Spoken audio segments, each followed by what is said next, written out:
So here we are, the latest edition in the Mission Impossible franchise, directed by Christopher McQuarrie in his third film in the series. Fun fact about Chris McQuarrie: he worked in a detective agency and also wrote a screenplay for The Usual Suspects. Ensemble casts and Spy World, he knows what he's doing. That's comforting considering that this film has a budget of almost $300 million.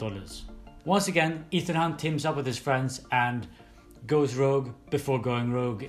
This time, as always, it's the biggest threat ever, whilst also has an emotional personal vendetta baked into it. The plot is AI, bombs, MacGuffins, travel here, travel there. Don't forget, technology is very mysterious. Yes, this means a lot of exposition. Often the dialogue gets stuck in over-explaining obvious threats and concepts, and other times not explaining enough.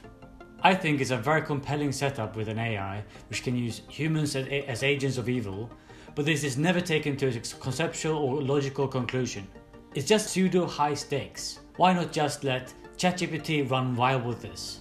I think there's one promising scene in the airport where Sean Pegg's character Dunn finds a bomb that's going to defuse and the AI is trying to get to know him. I think this has loads of potential and it could be a film on its own. It felt a bit like they were trying to rip off the, in my opinion, very successful tech-analog conflict in Skyfall, but they didn't dare to carry it all the way. Also, I think it was a bit of a cringe moment every time the Entity was mentioned. Just think of a better name. In short, a very powerful villain concept which just falls short. In the end, just good guys fighting bad guys. I think I wanted to see more examples of the AI's powers. The opening was promising, but felt like a weird interface with state-of-the-art technology. The submarines are tricking each other. It looked like the 90s Battlezone computer game. I think a more convincing menacing demonstration would be to do what Ed Harris and his team did in Die Hard 2, where they just tricked the planes. The ground was 50 meters or whatever below the actual surface and they crashed. Most technology that we rely on these days is very basic and just maybe often just numbers and no fancy 3D visuals. For instance, just the power of text messaging.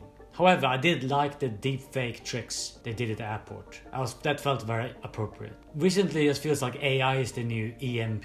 So the plot has great potential, but ultimately falls flat. Which is sort of okay, because there's so much else packed into this film. It's set piece after set piece, thank you Wade Eastwood, stunt coordinator turned second unit director, but it's not as bad as The Grey Man with Ryan Gosling, which is just like a set piece circus. To the film's credit, that last jump with Tom Cruise coming off the cliff of the motorbike, which I'm sure everyone's seen in the behind the scenes featurettes, that's impressive.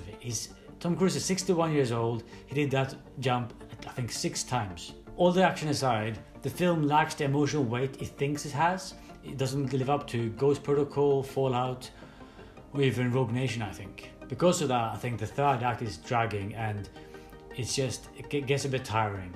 So onto the technicals and the craft behind the film. There's a great soundtrack. I think Lauren Balfe did a great job, especially in the Venice club scene with the techno and very mood setting throughout.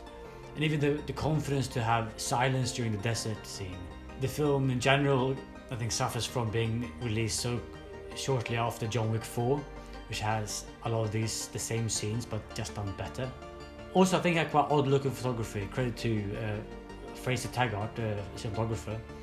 It has kind of late 90s vibes with a lot of close-ups and a lot of Dutch angles and a lot of foreground, mid-ground experiments. On to references.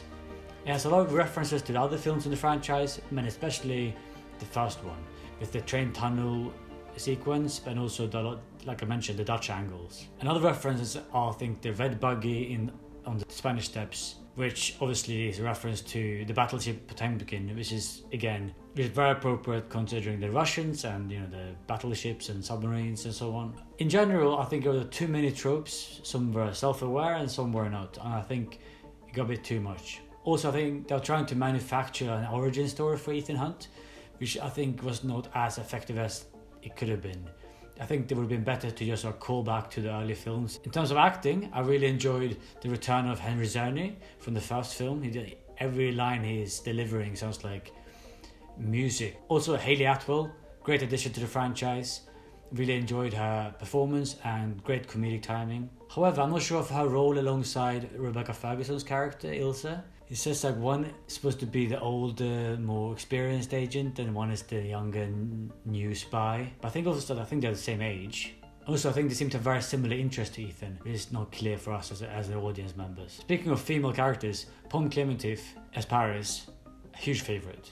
So, some final thoughts. So much sleight of hand. Nice callbacks to the first film, but still, a lot of sleight of hand.